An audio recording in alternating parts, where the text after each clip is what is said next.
바울은 고린도 교회 음행의 문제와 관련해서 음행하는 자들을 사귀지 말라 명한 것을 언급합니다. 오늘 9절입니다. 내가 너희에게 쓴 편지에 음행하는 자들을 사귀지 말라 하였거니와. 바울이 쓴 편지가 구체적으로 무엇인지에 대해서 크게 두 가지 견해가 있습니다. 먼저 고린도전서 이전에 바울이 고린도 교회 성도들에게 보낸 편지라는 견해입니다. 이 편지는 지금 전해지지 않지만 이 편지에서 바울은 고린도 교회 성도들에게 음행하는 자들을 사귀지 말라 명하였다는 것입니다. 두 번째는 고린도전서라는 견해입니다. 본문 바로 앞에서 바울은 근친상간의 죄를 저지른 자를 내쫓으라 명한 바 있습니다. 이 두 가지 해석 중에 어떤 해석이 적절할까요? 만일 바울이 9절에서 언급하는 편지가 고린도전서라면 바울은 고린도전서를 쓸 때에 고린도 교회 성도들이 음행하는 자들을 사귀지 말라는 말을 오해할 것을 알고 그 의미를 설명하는 것이 됩니다. 그러나 고린도 교회 성도들이 편지도 받기 전에 음행하는 자들을 사귀지 말라 하는 말을 오해할 것을 바울이 미리 아는 것은 거의 불가능한 일입니다. 그러므로 9절의 편지는 바울이 고린도전서 이전에 고린도 교회 성도들에게 보낸 편지로 이해하는 것이 적절합니다. 그 편지에서 음행하는 자들을 사귀지 말라 바울이 명하였는데 그 말을 고린도 교회 성도들이 오해했다는 것입니다.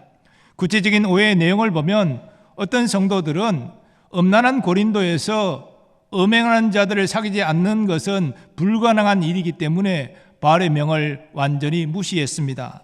또 어떤 성도들은 바울의 명을 문자적으로 지키기 위해서 음행하는 자들과 완전히 단절했습니다. 그러다 보니 고립된 생활을 하고 생활에 여간 불편이 온 것이 아니었습니다. 바울은 이와 관련한 소식을 듣고 음행하는 자들을 사귀지 말라 명한 것의 의미를 설명할 필요성을 느꼈습니다. 그래서 고린도전서를 통해서 그 의미를 설명합니다.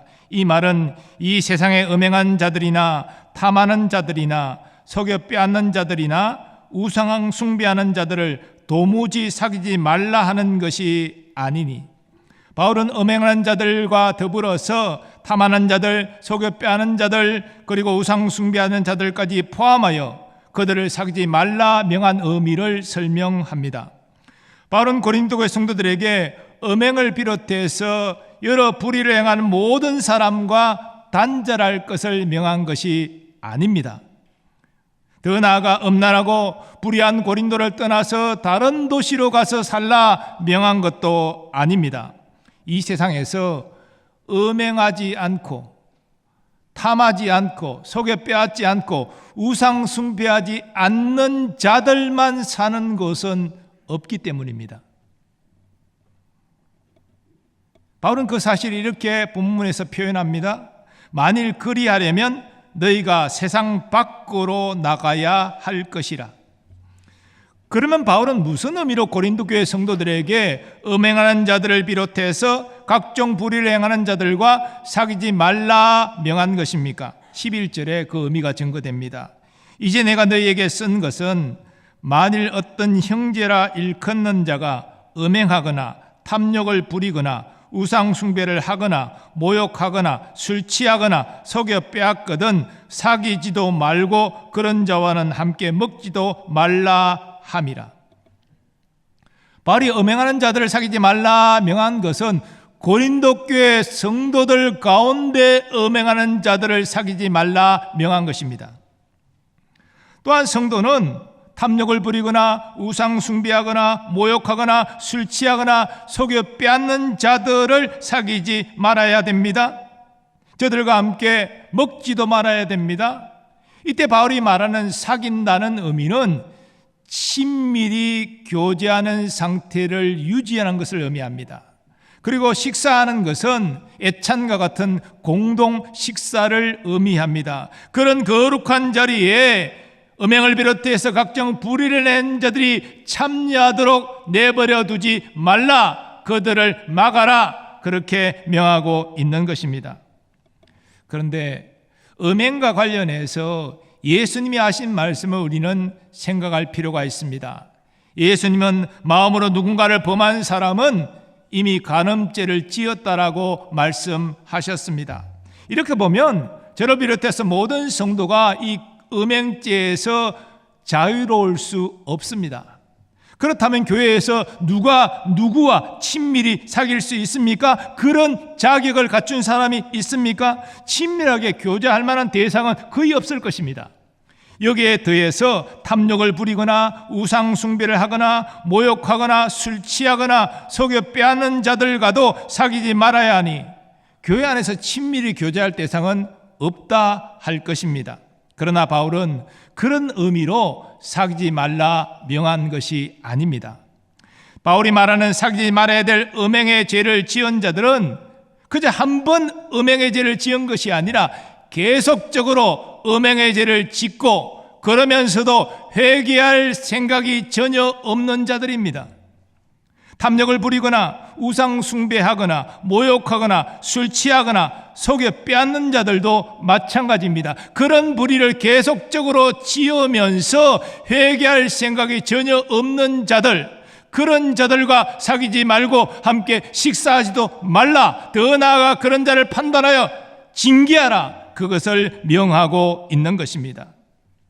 그러므로 바울은 세상 불신자들과 교회 성도들을 구분하여 판단하는 것을 정리합니다.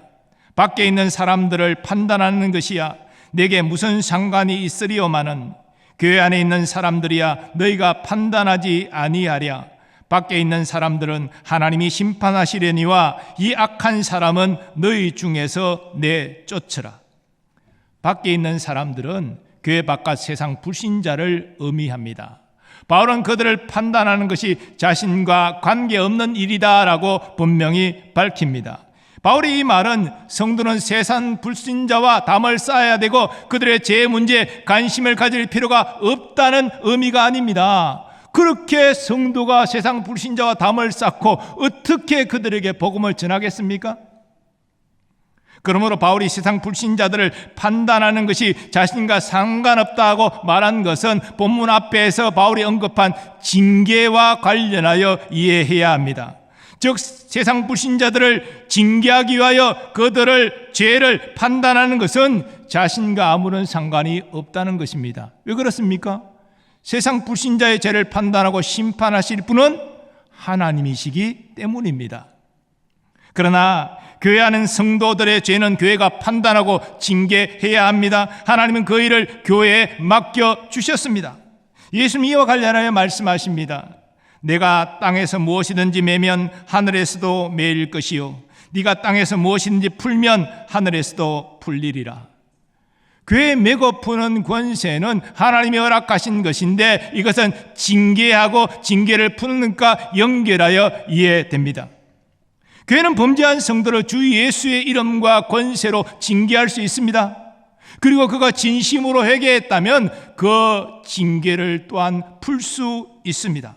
실로 교회가 판단해야 될 대상은 불신자들이 아니라 교회 안에서 같은 죄를 짓고 회개하지 않는 완악한 신자들입니다.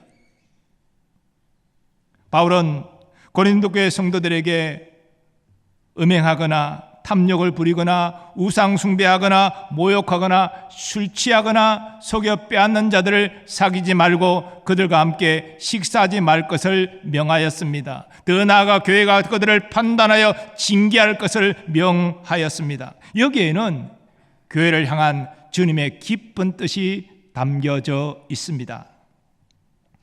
첫째로 주님은 교회가 징계를 통해 거룩한 신앙 공동체가 되기를 원하십니다. 바울이 고린도 교회 성도들에게 사귀도 말고 함께 식사하지도 말 것을 명하는 대상들을 한번 생각해 보십시오. 먼저 음행하는 자들입니다. 이들은 계속적으로 음행하면서 회개할 기미가 없는 자들인데 구체적으로 근친상간의 죄를 지은 죄, 또 외도하는 자들, 더 나아가 동성애자들도 여기에 포함될 것입니다.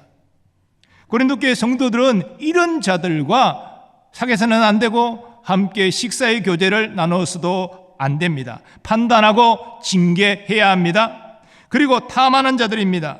헬라 성경을 보면 이 탐하는 자들은 속여 빼앗는 자들과 연결되어 있습니다. 즉 다른 사람의 것을 탐하여 속여서 빼앗는 자들입니다. 이런 자들은 재물의 노예가 된 자들로 성도는 이런 자들과 친밀하게 교제하면 안 됩니다. 함께 식사해서도 안 됩니다.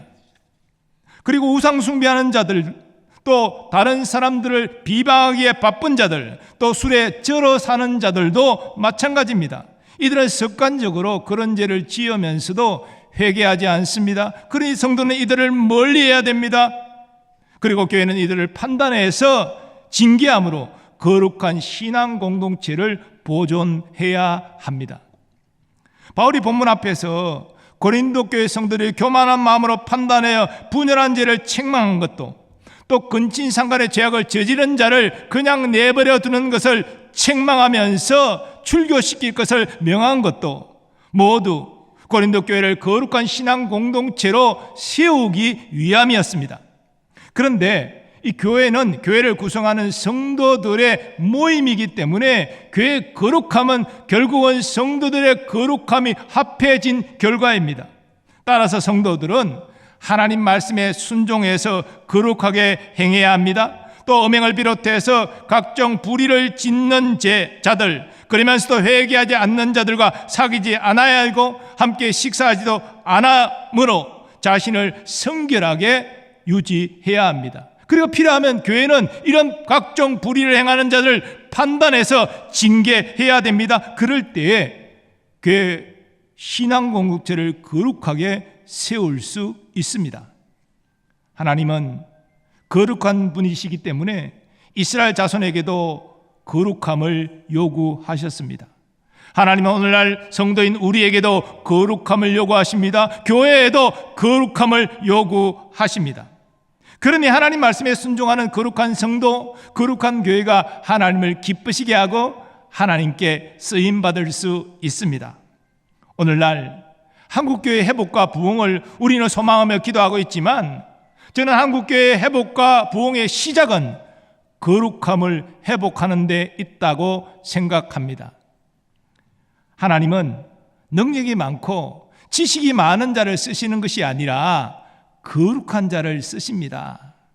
금그릇, 은그릇, 질그릇, 그릇의 종류가 중요한 것이 아니라 그 그릇이 주인의 쓰기에 합당하게 깨끗하게 준비되어 있는 것이 중요한 것입니다. 그러므로 우리는 악은 모양으로도 버려야 됩니다. 주의 말씀에 순종해서 거룩하게 살기를 힘써야 됩니다. 주님은 우리와 우리 교회가 주님 보시기에 거룩한 성도, 거룩한 교회가 되기를 간절히 원하십니다. 두 번째로, 주님은 교회가 징계를 통해 범죄한 성도에게 회개할 기회를 주길 원하십니다. 바로 음행을 비롯해서 각종 불의를 저지르는 자를 고린도 교회가 판단하여 징계할 것을 명합니다. 본문 바로 앞에서 근친상간의 죄악을 저지르는 자를 바울은 고린도 교회 성도들과 함께 주 예수의 이름과 능력으로 사탄에게 내주었다라고 증거합니다.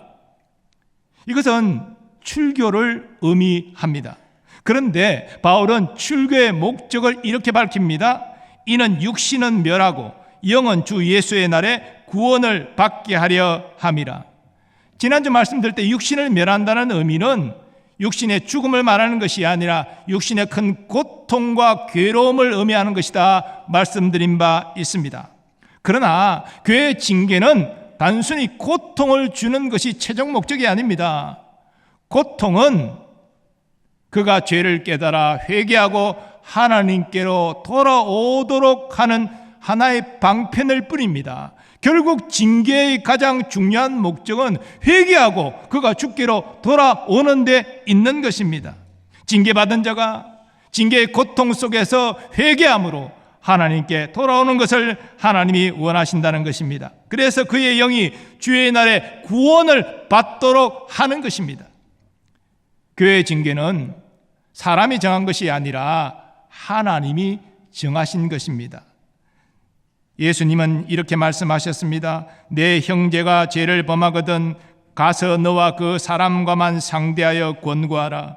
만일 듣지 않거든 한두 사람을 데리고 가서 두세 정인의 입으로 말마다 확정하게 하라. 만일 그들의 말도 듣지 않거든 교회의 말하고 교회의 말도 듣지 않거든 이방인과 세리야와 같이 여기라.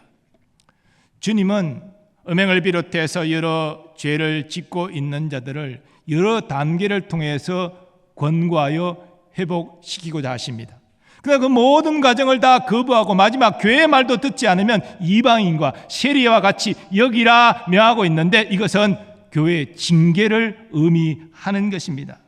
하지만 징계는 벌 주는 것이 목적이 아니라 그랬죠. 그가 징계를 받음으로 회개하고 주께로 돌아오는 것이 목적이라 그랬죠. 그러므로 교회의 징계는 언제나 사랑의 동기로 행해져야 하는 것입니다. 그런데 지난주에 말씀드린 대로 현실적으로 오늘날 교회에서 징계하는데 여러 어려움이 있습니다. 먼저 징계받는 자가 징계의 선한 의도를 인정하지 않습니다. 징계를 받으면 먼저 자숙하고 자신을 돌아보고 회개할 기회로 삼아야 되는데, 나는 억울하다, 내가 왜 징계를 받아야 되느냐, 그래서 교회를 더 시끄럽게 한다는 것입니다. 교회에서 문제가 해결이 안 되면 노회에 제소하고 총회 재판국에 제소하고, 그것도 안 되면 사회법정에 제소해서 나는 명예를 회복해야 된다, 그런다는 것입니다. 그래 더 시끄러워지니 이 징계가 의미가 없어지는 것이죠. 그리고 그렇게 자기가 명예 회복을 위해서 힘쓰다가 뜻대로 안 되면 어느 날 갑자기 교회로 옮겨버린다는 것입니다. 그러니 교회에서 징계하는 것이 의미가 없어진다는 것입니다. 하지만 주님께서 교회에 징계를 허락하신 뜻은 바로 징계를 당하는 자가 고통 가운데 회개하고 주께로 돌아오도록 하기 위한 것입니다. 다윗은 간음죄도 지었고 또 살인죄도 지었지요. 간접적인 살인죄지만 살인죄입니다. 그러나 하나님의 징계를 받을 때 고통 가운데 회개하였습니다. 돌이켰습니다. 그래서 다윗은 하나님 마음에 합한 자로 끝까지 쓰임받을 수 있었습니다. 우리 모두 완전한 자가 어디 있습니까? 한 사람도 없습니다. 우리는 다 연약해서 범죄합니다. 중요한 것은 주께서 깨닫게 하실 때, 더 나아가 교회가 징계를 통해서 깨닫게 하고자 할 때에 진심으로 회개하고 주께로 돌아오는 것입니다. 하나님은 오늘도 범죄한 자가 회개하고 주께 돌아올 수 있도록 교회의 징계를 사용하기를 원하십니다. 세 번째로, 주님은 교회가 징계를 통해 성도들을 영적으로 깨어있게 하기를 원하십니다. 교회의 징계는 그런 죄를 짓지 않은 사람들까지 영적으로 깨어있게 하는 효과가 있습니다. 바로 이 근친상간의 죄를 저지른 자를 방임하지 말고 반드시 징계하여 출교시켜라 강력하게 명하는 것은 고린도 교회 성도들이 그와 같은 근친상간의 죄에 동참하지 않도록 깨어있도록 하기 위함이었습니다. 또 음행하는 자를 비롯해서 탐욕하거나 우상숭배하거나 모욕하거나 술 취하거나 속여 빼앗는 자들을 사귀지 말고 그들과 함께 식사하지 말라 명한 것도, 더 나아가 그들을 교회가 판단하여 징계할 것을 명한 것도 고린도 교회 성도들이 그와 같은 불의를 저지르지 말라 깨어있도록 조심하도록 하려는 목적이 있습니다. 사도행전을 보면 예루살렘 교회 아나니아 삽비라 부부가 한날에 죽는 비극적인 일이 발생했습니다. 이들 부부는 소유를 팔아서 그 값에서 얼마를 감추고 나머지를 사도들 앞에 가져오면서 마치 전부를 가져온 것처럼 했습니다. 베드로 사도는 성령의 도우심으로 그 사실을 깨닫고 이렇게 엄히 말합니다. 어찌하여 사탄이 내 마음에 가득하여 네가 성령을 속이고 땅값 얼마를 감추었느냐. 땅이 그대로 있을 때에는 내 땅이 아니며 판 후에도 내 마음대로 할 수 없더냐. 어찌하여 이 일을 내 마음에 두었느냐. 사람에게 거짓말한 것이 아니요 하나님께로다. 어찌 보면 그래도 땅판값 얼마를 가져왔잖아요. 얼마를 감추었지만, 그런데 이들이 하루에 같이 죽음을 당한다? 이건 너무 심한 것 아닙니까? 이런 생각이 들 수 있잖아요. 그런데 이 일이 일어난 것을 성경은 이렇게 기록하고 있습니다. 온 교회와 이 일을 듣는 사람들이 다 크게 두려워하니라. 주님께서 성령을 속인 아나니아 삽비라 부부를 한날에 죽게 하심으로 예루살렘 교회 성도들이 영적으로 깨어있게 하신 것입니다. 성경의 기능은 교훈의 기능이 중요하죠. 우리 신앙과 행위를 어떻게 해야 되느냐, 그 바른 길을 성경은 제시합니다. 그런데 우리가 어떻게 살아야 될지를 성경을 통하여 교훈받았지만 그대로 살지 못할 때가 많잖아요. 그래서 성경의 기능은 때로 훈계합니다. 책망합니다. 그래서 바른 길로 나아가도록 우리를 이끄는 것이죠. 교회의 기능도 마찬가지입니다. 교회는 하나님 말씀을 가르쳐서 성도들이 바른 신앙생활하도록 이끕니다. 근데 때로 성도들이 하나님 말씀에 불순종하여 육신을 따라서 죄를 지을 때가 있잖아요. 그래서 교회는 그들을 징계하여 다시 바른 신앙생활로 돌아가도록 하는 이 기능을 해야 하는 것입니다. 즉 교회는 징계를 통해서 성도들을 영적으로 깨어있게 하는 것입니다. 교회가 공의를 행할 때에 그 모습을 보는 성도들이 자신을 살피게 되고 말과 행실에 조심하고 거룩하게 행할 수 있기 때문입니다. 이처럼 주님은 교회의 징계를 통해서 성도들을 영적으로 깨어있게 하십니다. 사랑하는 여러분, 교회에는 사랑의 교제가 있는 것입니다. 그런데 무조건적인 사랑의 교제가 아니고 성경은 주 안에서 사랑의 교제를 하라 명합니다. 그러므로 성도들은 습관적으로 음행하는 자들을 비롯해서 각종 불의를 행하고 회개하지 않는 자들과 사귀지 말아야 되고 그들과 함께 거룩한 식사를 하면 안 되는 것이지요. 더 나아가 교회는 이들을 판단하고 징계해야 하는 것이죠. 그것은 거룩한 신앙 공동체를 이루기 위한 것입니다. 그러나 징계는 거룩한 신앙 공동체를 이루는 것이 전체 목적이 아닙니다. 또 범죄한 자를 회개하여 돌이키도록 하는 목적으로 행해져야 됩니다. 더 나아가서 범죄에 가담하지 않았지만 나도 저런 죄를 지을 수 있다는 사실을 생각하고 성도들이 영적으로 껴있도록 하는 목적도 있는 것입니다. 그러나 여러분, 우리 주님은 우리 교회가 징계가 필요 없는 교회가 되기를 원하십니다. 징계는 사실 최후의 수단이에요. 말로 권고하고 두세 사람이 가서 잘 또 타이르고 그래서 바른 길로 이끌려고 애를 쓰고 그래도 끝까지 듣지 않으면 그때 마지막 수단으로서 사랑함으로 징계하는 것입니다. 우리 주님이 원하시는 것은 우리 모든 성도들이 주의 은혜와 사랑을 깨달아 감사하면서 서로를 겸손히 섬기기를 원하십니다. 주님께서 맡겨주신 지상 명령 복음사역을 위해서 헌신하기를 원하십니다. 더 나아가 교회의 화목을 위해서 충성하기를 원하십니다. 이것이 주님이 원하시는 거룩한 신앙 공동체의 모습입니다. 우리 교회가 그와 같은 주님이 기뻐하시는 거룩한 신앙 공동체가 되기를 간절히 소망합니다. 그리하여 주님의 임재를 경험하고 주님 주신 은혜와 풍성한 복을 누리는 생명이 풍성한 교회가 되기를 원합니다. 그 생명이 풍성한 교회에서 주님을 섬기고 주님의 뜻을 이루며 기쁨으로 신앙생활하는 우리 모두 되기를 간절히 소망합니다. 이제 가능하신 분들은 그 자리에 일어나셔서 우리 받은 말씀 생각하면서 이런 교회 되게 하소서. 우리 찬양 하나님께 결단 찬양 올려드리도록 하겠습니다.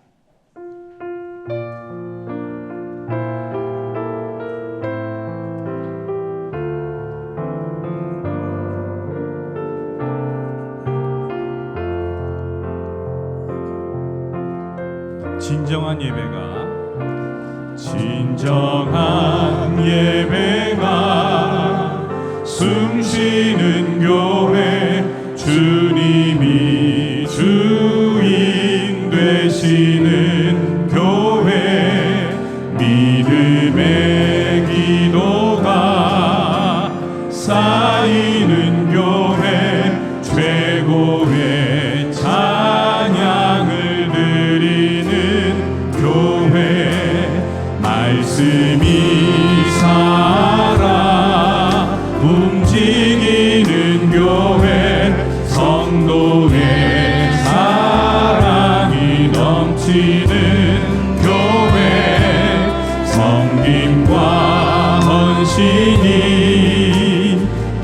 기쁨이 되어 열매 맺는 아름다운 교회. 주님의 마음 닮아서 이웃을 사랑하는 교회. 주님의 영광을 위해서 빛 되신 주님 전하는 교회. 사랑의 불꽃이 활짝 피어나 날마다 사랑에 빠지는 교회. 주께서 사랑하는 우리 교회가 이런 교회 되게 하소서. 진정한 예배가 숨쉬는 교회. 주님이 주인 되시는 교회.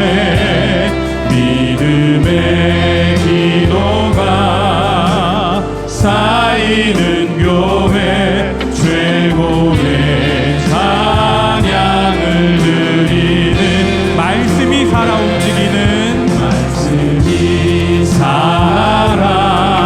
움직이는 교회.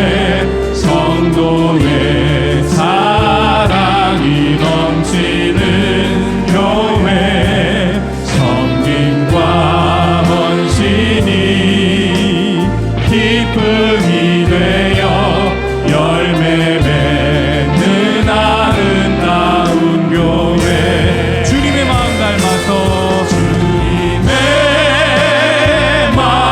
닮아서 이웃을 사랑하는 교회. 주님의 영광을 위해서 빛 되신 주님 전하는 교회.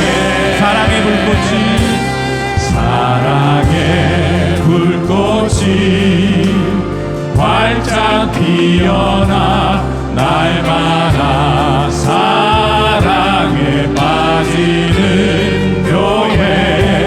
주께서 사랑하는 우리 교회가 이런 교회 되게 하소서. 우리 받은 말씀 붙잡고 함께 기도하기를 원합니다. 우리 교회가 거룩한 신앙 공동체가 되게 하여 주옵소서. 그래야 주님이 사랑하시는 교회 되기를 원합니다. 이를 위해서 우리 각자가 악한 모양이라도 버리고 하나님 말씀에 순종해서 거룩한 성도로 행하게 하여 주옵소서. 이를 통하여 생명이 풍성한 교회에서 기쁨으로 신앙생활하는 우리가 되게 하여 주시옵소서. 주여 한번 외치고 통성으로 기도합니다. 주여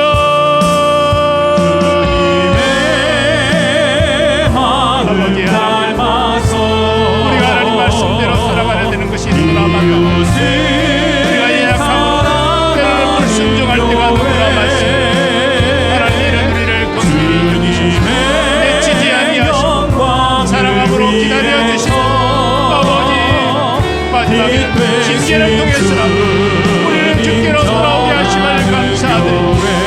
오늘 아버지 주신 말씀처럼 이제 악한 모양이라도 보이는 우리가 되게 하여 주옵소서. 하나님 말씀을 사랑하고 그 말씀대로 진행하고 거룩한 성도로 살아가게 하여 주시옵소서.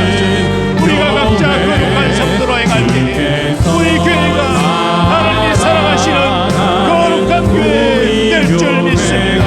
하나님 임재가 충만하고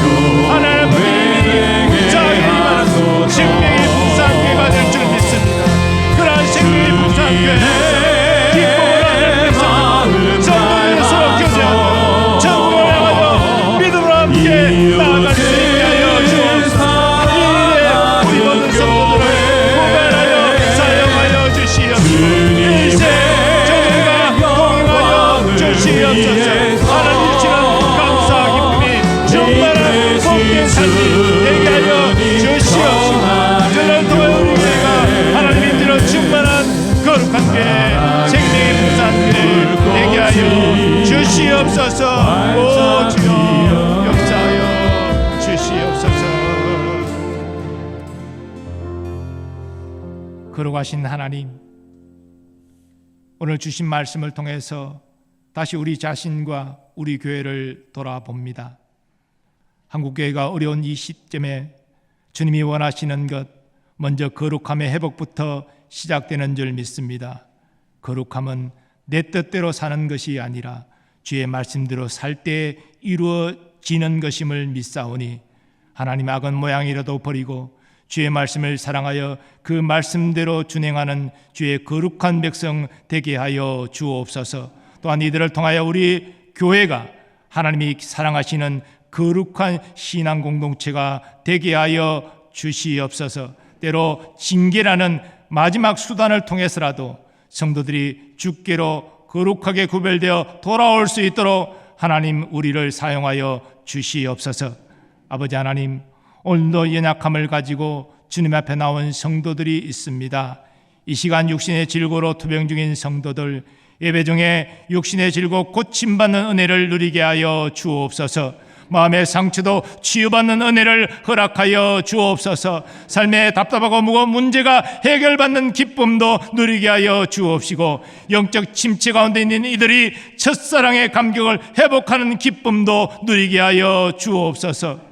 이 시간 사랑하는 자녀와 후손들을 위하여 믿음으로 기도합니다. 무엇보다도 아름답게 신앙을 계대하는 자녀와 후손들 되게 하여 주옵소서. 저들의 성장과 학업, 진학과 취업, 결혼, 잉태, 출산, 또 많은 모든 일들이 주의 거신 은혜와 인도하심 아래 있게 하여 주옵소서.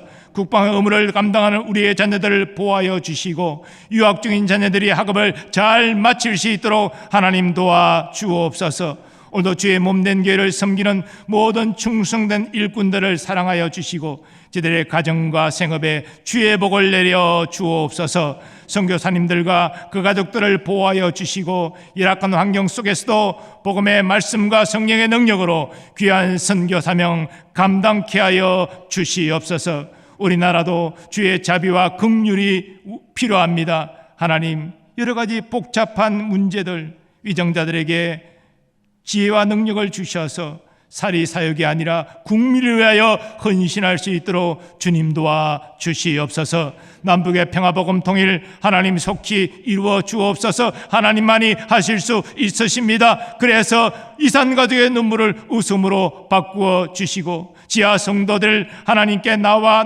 남한 성도들과 함께 하나님께 감사 예배드리며 땅끝까지 주의 복음을 증거하는 선교 민족으로 쓰임받게 하여 주옵소서. 추석 명절을 맞이해서 가고 오는 모든 걸음걸음을 주님께서 안전하게 지켜주시고, 모처럼 가족 간의 만남이 정말 화목하고 행복한 모임이 될 수 있도록 은혜를 베풀어 주옵소서. 이제는 우리 주 예수 그리스도의 은혜와 하나님 아버지의 무한하신 사랑하심과 성령님의 역사하심과 교통하심이 거룩한 성도, 거룩한 교회를 이루어 하나님의 은혜와 복을 풍성히 받기를 소원하는 모든 주의 백성들의 삶의 범사 위에 이제로부터 영원까지 함께 하시기를 축원하옵나이다. 아멘.